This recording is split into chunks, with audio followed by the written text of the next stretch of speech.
Welcome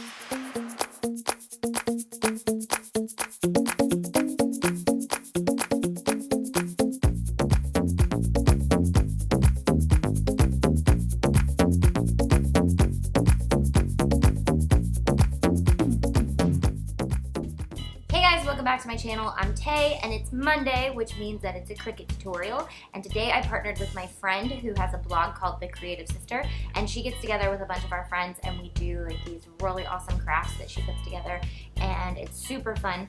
This week I made 2 measuring boards for little kids, and I wanted to show you guys how I did them. So I got to make one for my cousin who is being born in July that we know is a girl, and my other cousin that's being born in July that we don't know what she is going to be.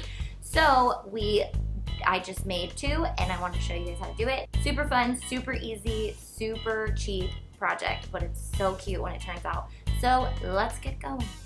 Alrighty, so I painted a fence board to start out. You can get fence boards at any like hardware store, Home Depot, all that good stuff. And then I just used chalk paint, the same chalk paint that I've used in a lot of our recipes online. This is the calcium carbonate, I think, yeah, this is the calcium carbonate mixture.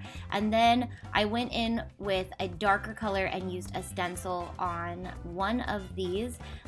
You're gonna wanna do your design, and then you can choose how you wanna do that. So I'll show you a couple different ways we did the design. But I did a stencil, I used a light gray and then a dark gray for this, and you can get stencils at the craft store, or if you have a Cricut, you can cut them out, which I'm assuming that if you're doing this, you do have a Cricut. Then if you wanted to do a chevron pattern, you would just find the center of your board and mark it very lightly with a pencil, and then you would make a straight line down the middle of your board to guide your chevron pattern. So just use a measuring stick or a meter stick, you know, one of those long sticks. I know there's a 4-foot one and a 3-foot one. And then you will just use like a corner of something to connect it, and then you can measure. First we're gonna tape it. So actually I would draw all these out and then I would go in and tape them.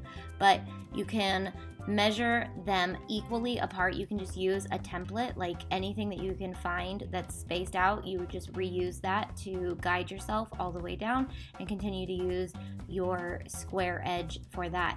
You could also do stripes like the one I did here with just simple measurements, and I shaded in all the parts that I wanted to paint just because it made it easier. And then I went in with more chalk paint and painted the insides of them.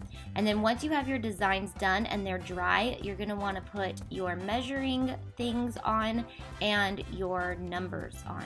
So to do the measuring, you can either measure every inch and draw a little tick mark, or you can create a template out of your Cricut and use like a stencil to do that as well.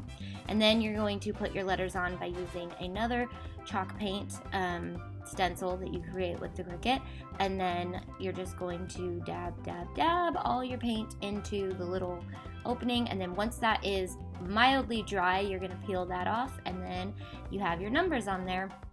And then you can go in with a little bit more embellishments. So for my girly one, I just went in and did these kind of like stippled dots that kind of spread out all over the board, and I only did them in random little spots.